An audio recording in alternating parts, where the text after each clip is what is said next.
Anjos caídos, mulheres humanas, filhos gigantes, uma história escondida na Bíblia que quase ninguém conhece.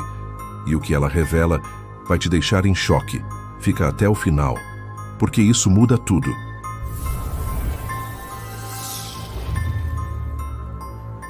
Antes do dilúvio, quando a humanidade ainda caminhava sob a brisa suave da criação, os céus e a terra não eram tão separados quanto hoje. Os relatos mais antigos, em especial o misterioso livro de Enoque, um texto apócrifo não incluído na maioria das Bíblias, nos falam sobre seres celestiais chamados de vigilantes, anjos enviados à terra para observar os humanos. Mas nem todos mantiveram sua pureza. Segundo Gênesis, capítulo 6, versículos 1 a 4, havendo os homens começado a multiplicar-se sobre a face da terra, e lhes nasceram filhas, viram os filhos de Deus que as filhas dos homens eram formosas, e tomaram para si mulheres de todas as que escolheram. Esses filhos de Deus são interpretados por muitos estudiosos como anjos caídos, seres celestiais que se rebelaram contra as ordens divinas e desceram à terra, tomados pelo desejo. Esses anjos não apenas tomaram mulheres humanas como esposas, mas também geraram filhos com elas. Esses filhos, frutos de uma união proibida, não eram comuns. Eles eram gigantes, seres híbridos, dotados de força descomunal e uma inteligência acima da média. A Bíblia os chama de nefilins, um termo hebraico que pode ser traduzido como os caídos ou os derrubadores. Segundo o livro de Enoque, cerca de 200 anjos liderados por um ser chamado Semjazá fizeram um pacto no Monte Hermon para descer juntos e consumar o ato proibido. Cada um deles escolheu uma mulher e ensinaram à humanidade conhecimentos que até então eram restritos ao céu: astrologia, metalurgia, armas, feitiçaria, cosméticos e poções. Aquilo que deveria ser sagrado tornou-se uma arma de destruição, e a civilização humana foi rapidamente corrompida por essa nova sabedoria. Os nefilins, filhos desses anjos e mulheres humanas, cresceram em estatura e poder. Eles dominaram a terra como tiranos, com sede de sangue e controle. Suas ações não eram apenas destrutivas, elas colocavam em risco todo o equilíbrio da criação. A violência cresceu, os sacrifícios humanos se tornaram comuns, e a terra estava coberta de sangue inocente. Foi neste contexto que Deus olhou para o mundo e viu que a maldade do homem se multiplicava sobre a terra e que toda a imaginação dos pensamentos do seu coração era má continuamente. Era o prenúncio de um castigo inevitável. A presença dos nefilins na terra foi o prenúncio de uma ruptura cósmica. Eles não apenas cresciam em força e estatura, cresciam também em arrogância. Com o tempo, começaram a ver os humanos como servos, ou pior, como brinquedos frágeis em um mundo que não lhes pertencia mais.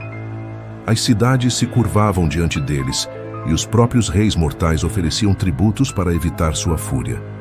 Mas a origem desse caos remontava aos seus pais, os chamados vigilantes. Esses anjos caídos haviam rompido o limite entre o céu e a terra, guiados não apenas pela luxúria, mas por uma fome de poder.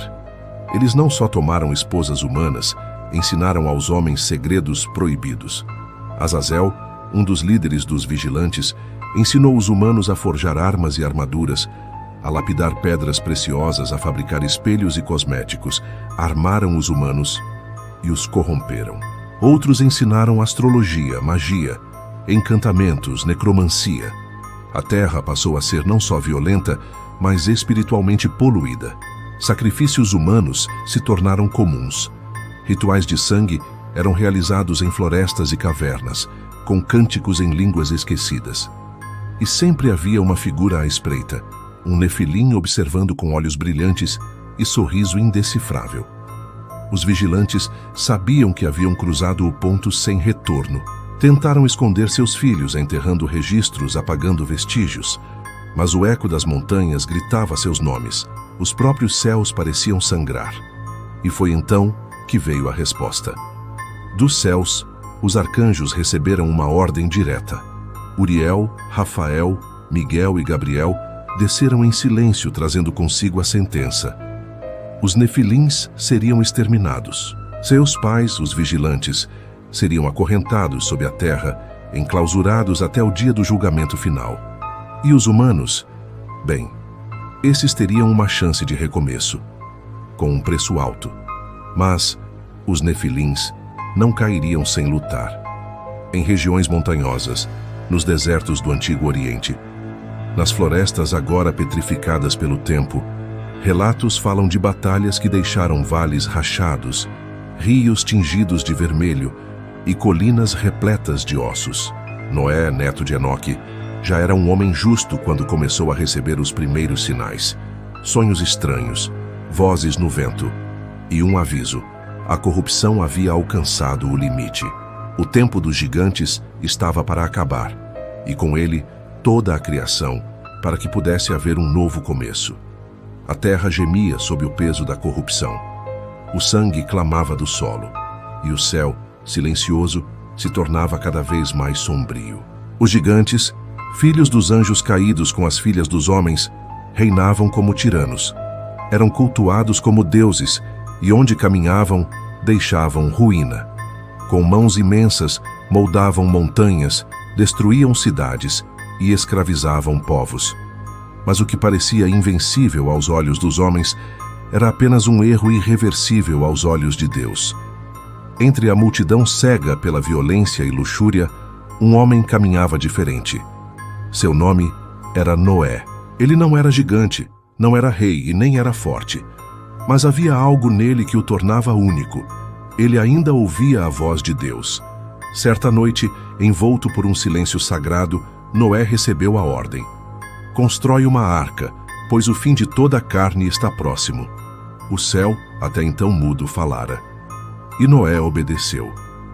Enquanto os Nefilim espalhavam seu domínio sobre a terra, Noé erguia a embarcação da salvação com as próprias mãos, guiado por instruções divinas. As pessoas riram, os gigantes zombaram. O céu estava claro e o mundo parecia eterno. Que loucura é essa, velho tolo? Gritavam os zombadores. Eles não sabiam que estavam diante da última chance, mas os sinais começaram a surgir. O sol já não brilhava com a mesma força. Os animais, como se guiados por algo maior, começaram a se mover sozinhos em direção à arca. Leões ao lado de cordeiros, serpentes deslizando sem atacar. Era como se a própria criação soubesse que o juízo se aproximava. E então veio o primeiro trovão. O chão tremeu, o céu se abriu em fúria. As nuvens negras, antes apenas presságio, se tornaram realidade. Choveu como nunca antes. As fontes do abismo foram rompidas e águas jorraram da terra. Os rios se ergueram como serpentes descontroladas. Os homens correram, os gigantes rugiram, tentando resistir à força incontrolável da natureza. A água não fazia distinção entre rei e servo, entre homem e Nefilim. Todos foram tragados. Os gigantes tentaram nadar, escalar, sobreviver. Mas mesmo eles, com toda a sua força, não foram páreo para o juízo de Deus. Seus corpos afundaram nas águas escuras, suas lendas soterradas por lama e silêncio. E então só restou a arca, flutuando solitária em meio à vastidão líquida. Dentro dela, o remanescente, a esperança, a continuidade. Mas o mundo antigo, o das aberrações e da soberba, havia sido apagado. Ou assim parecia. Quando as águas finalmente recuaram e a arca repousou sobre as montanhas de Ararat, um novo mundo emergiu do silêncio. Era como uma terra virgem lavada de toda a corrupção. Mas os ecos do passado ainda sussurravam nas sombras, porque nem todos os vestígios haviam sido apagados. Disse que nem todos os Nefilim pereceram. Alguns de seus descendentes, híbridos menos visíveis, sobreviveram. Suas sementes dispersas e ocultas passaram despercebidas. E com o tempo seus traços se diluíram nas gerações humanas. Mas o sangue era antigo. E o mal, persistente. Relatos antigos falam de homens descomunais surgindo novamente após o dilúvio. Golias, por exemplo, o gigante filisteu que desafiou os exércitos de Israel, era considerado um dos últimos resquícios dos Refaim, descendentes dos Nefilim. E os Anaquins, mencionados nos relatos bíblicos, eram temidos por sua estatura e ferocidade. A terra prometida, antes de ser conquistada por Israel, era lar de povos que traziam em si o peso dessa linhagem esquecida.